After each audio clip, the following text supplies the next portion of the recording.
Welcome to Thought Gum, where we provide the thoughts and you chew it over. In this episode, we're going to continue to paint the picture of what the heaven and the earth looked like before the 6 days of creation. We're going to look at the conversation that God had with the prophet Jeremiah, because it's in this conversation that God gives the description of the ancient world that he created and then would later destroy. Why did God destroy it? Let's find out right now. This is the story of our ancient earth.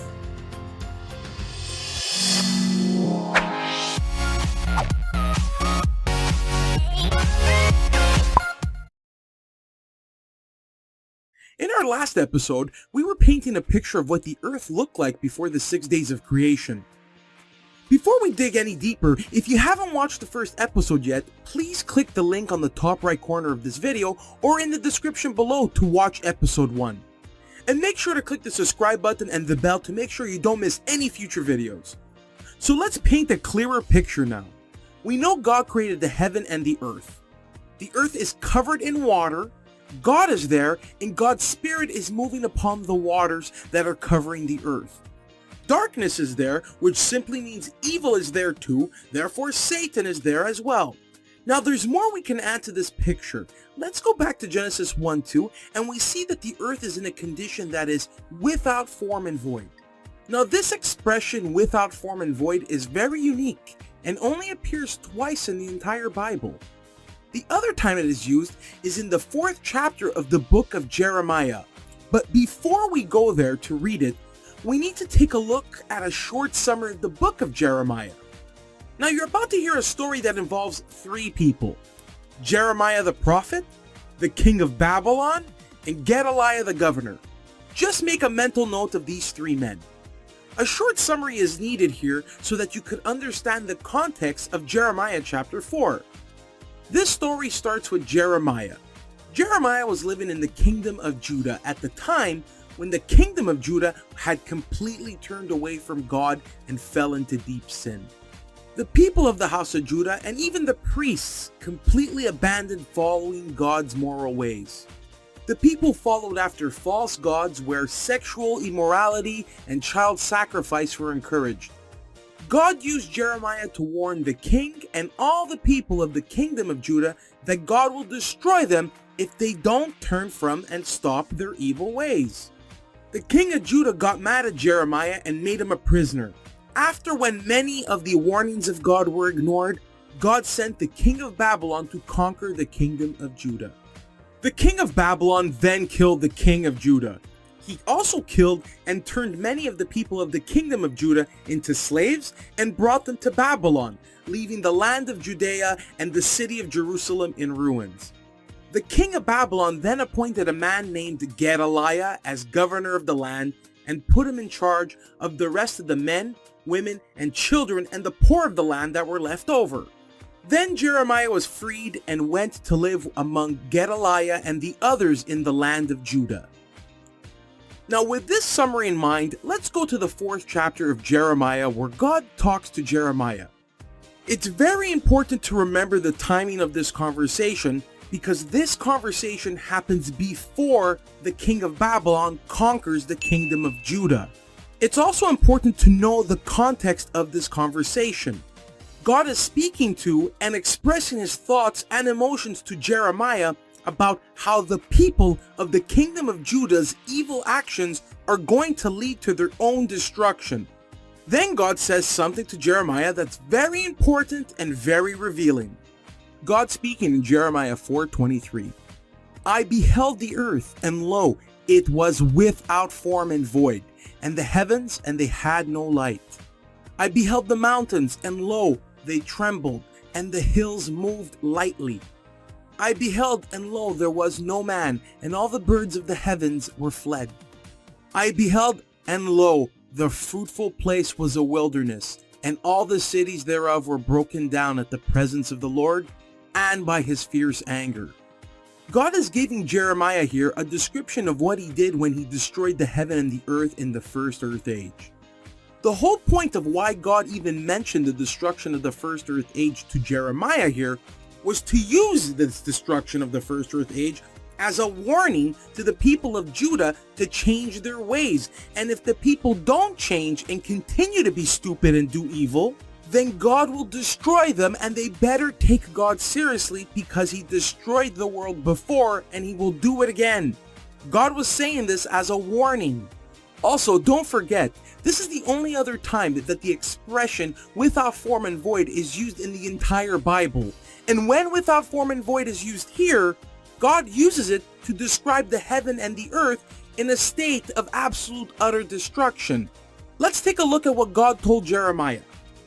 When God described the heavens, he said that the heavens had no light. God described the mountains and hills trembling and moving, which means that there was earthquakes. And God described the heaven and the earth as a fruitful place, and that cities were there, and that they were destroyed by God. And God even said that men were there and birds were there.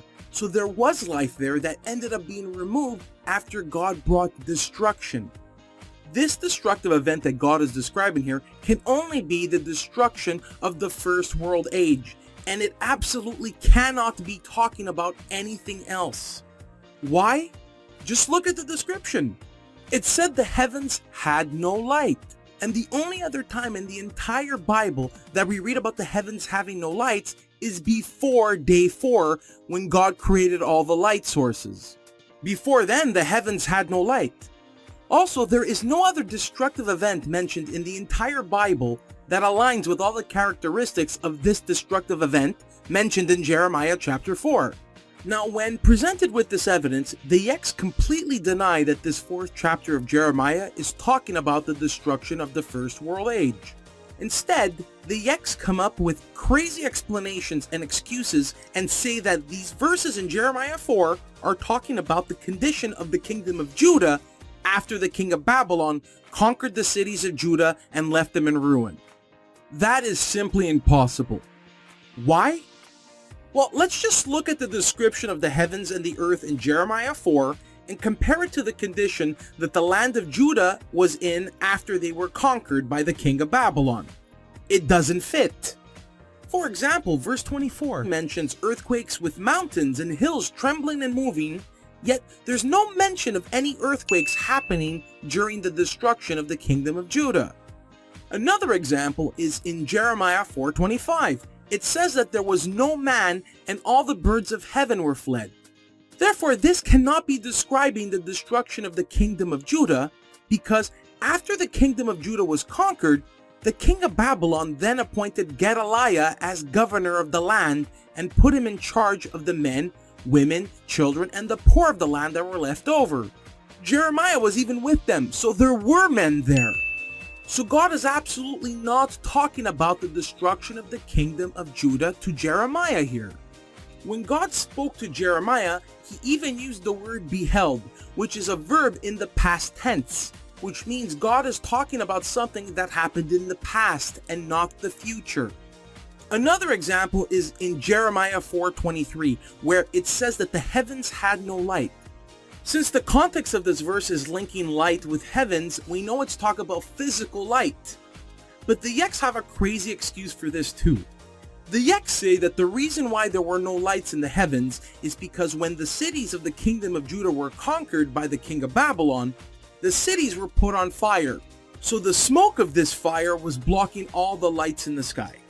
This is ridiculous because the verse clearly says that the heavens had no light. Keywords: heavens and had. It's talking about a sky with no light sources. It's not talking about the inhabitants of the land not being able to see the lights in the sky. Here's an example. Let's take this fridge and let's put food in it, and then let's close the door to the fridge. So now we can't see the food that's in the fridge because the door is closed. So would it be foolish for me to say that this fridge had no food in it because the door is covering it? Yes, it would be extremely stupid to say something like that. Yet, that's the exact logic the YEC uses to explain away Jeremiah 4. The fact is, Jeremiah 4 gives us a ton of information as to what happened in Genesis 1-2. It tells us that the earth was a fruitful place with cities, men, animals, and that it was all brought to ruin through God's fierce anger, whereby the whole fruitful land was destroyed and the heavens had no more light sources. Now ask yourself, what would get God so angry that he would destroy this world? It's the same thing that gets God angry now: evil and sin. And remember, who is the originator and creator of evil and sin? Satan is. It's easier to understand why God destroyed the First World Age because that's when Satan's fall and rebellion happened. And how did God destroy that world? With a global flood. This explains why the Earth's landmass is completely submerged in water in its description of Genesis 1:2. Now the YEC'S also believe something very wrong when it comes to the expression without form and void in Genesis 1:2. The YEC'S will completely agree and say that when without form and void is used in Jeremiah 4, it's describing destruction and ruin.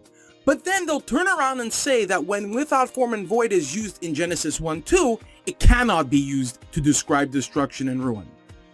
The YEC'S try to say that when the expression without form and void is used in Genesis, it means that the earth was just a bunch of formless matter in an unorganized state where the earth doesn't have any shape, but all the elements of matter are present but exist in an unformed state. This is ridiculous, and I'll show you why. I'm going to nerd out for just a minute here. There's a huge point to make about the expression without form and void. Let's take a deeper look at the expression without form and void and bring it back to the Hebrew to see where else it is used in the Bible and see the context in which it's used. There are two main Hebrew words used in without form and void: tuhu va buhu. Let's take a deeper look at each individual word. Tuhu appears 20 times and is translated vain, vanity, confusion, wilderness, naught, nothing, empty place, and waste. The term tuhu is only translated without form in 2 verses by the King James Bible translators. Many other Bible translators do a better job translating tuhu to waste or chaos. It's definitely a better fit. Buhu appears 3 times in the Bible and is translated void twice and emptiness once. But when the 2 words are put together to make the expression tuhu va buhu, it only occurs twice in the entire Bible, meaning this expression is very special and unique. The first time it appears is in Genesis 1:2, and the second time it appears is in the 4th chapter of the book of Jeremiah. The reason this is important is because when God spoke to Jeremiah, he clearly used the expression tuhu va buhu to describe the heaven and the earth in a state of utter destruction and ruin. Jeremiah, being a prophet, would also recognize that God was referencing Genesis 1:2, since it's the only other place that this expression is ever used. Therefore, if the expression tuhu va buhu is used in Jeremiah 4 to create a description of destruction and ruin, then common sense tells us that when the exact same expression is used in Genesis 1:2, it's also giving us a description of destruction and ruin as well.